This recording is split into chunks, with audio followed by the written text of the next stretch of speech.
आज हम टॉपिक देखने वाले हैं transfer function in a control system. ठीक है, तो आसान शब्दों में क्या होगा ट्रांसफ़र फंक्शन? व्हेन इसकी क्या होगी? Transfer function is defined as the ratio of Laplace transform of the output to the Laplace transform of the input with all initial condition must be zero. ठीक है, दैट इसमें लिखा हुआ है जैसे कि ये रेशियो होगा लाप्लास ट्रांसफॉर्म आउटपुट के अपॉन लाप्लास ट्रांसफॉर्म इनपुट के with respect to all initial condition must be zero. The transfer function of a linear time variant system is defined as the Laplace transform of the output variable to the Laplace transform of the input variable assuming all initial condition equal to zero. तो वो होगा आपका Laplace transform. If RT considered as a input and CT considered as a output, then transfer function is given as Laplace transform of the output upon Laplace transform of the input means Laplace transform of CT upon Laplace transform of RT with all initial condition considered as zero. ठीक है, ये हो गया। तो इसको represent करते हैं C S upon R S से। तो C S upon R S को अगर हम रिप्रेजेंट करें किसी भी बल्क मतलब n पावर के सिस्टम के रिस्पेक्ट में s to the power n से स्टार्ट करें जिसका रिप्रेजेंटेशन, तो लाप्लास ट्रांसफॉर्म कुछ इस तरीके से दिया जाता है। ठीक है, तो ये है रिप्रेजेंटेशन ऑफ लाप्लास ट्रांसफॉर्म।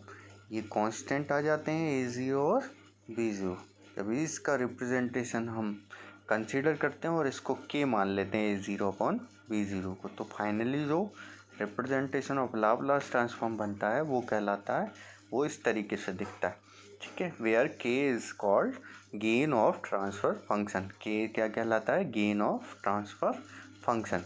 नीचे जितने भी टर्म हैं वो सारे होंगे पोल्स और ऊपर जितने भी टर्म्स रिप्रेजेंट होते हैं वो सारे होते हैं ज़ीरोस। ठीक है, तो इस तरीके से कोई भी ट्रांसफ़र फंक्शन हम रिप्रेजेंट कर सकते हैं। ये किसी भी क्लोज लूप ट्रांसफ़र फंक्शन का निकालना हो अगर आपको ट्रांसफ़र फंक्शन किसी भी क्लोज लूप सिस्टम का, तो कुछ इस तरीके से दिखेगा, है ना। तो ये फॉरवर्ड पाथ गेन, ये फीडबैक पाथ गेन, इन सबको मिलाएंगे तो हमें मिल जाएगा टोटल फंक्शन। हम जानते हैं आउटपुट अपॉन इनपुट क्या होता है? Transfer function. तो हम इसको दो हिस्सों में डिवाइड करेंगे। पहला होगा फॉरवर्ड पाथ के लिए, दूसरा होगा फीडबैक पाथ के लिए। हम इसको मान लेते हैं बी एस और ये हो जाएगा सी एस। ठीक है, ऐसे इसको मान लेते हैं ई एस और ये हो जाएगा सी एस। तो दोनों को, ये बन गया फॉरवर्ड पाथ के लिए, ये बन गया फीडबैक पाथ के लिए।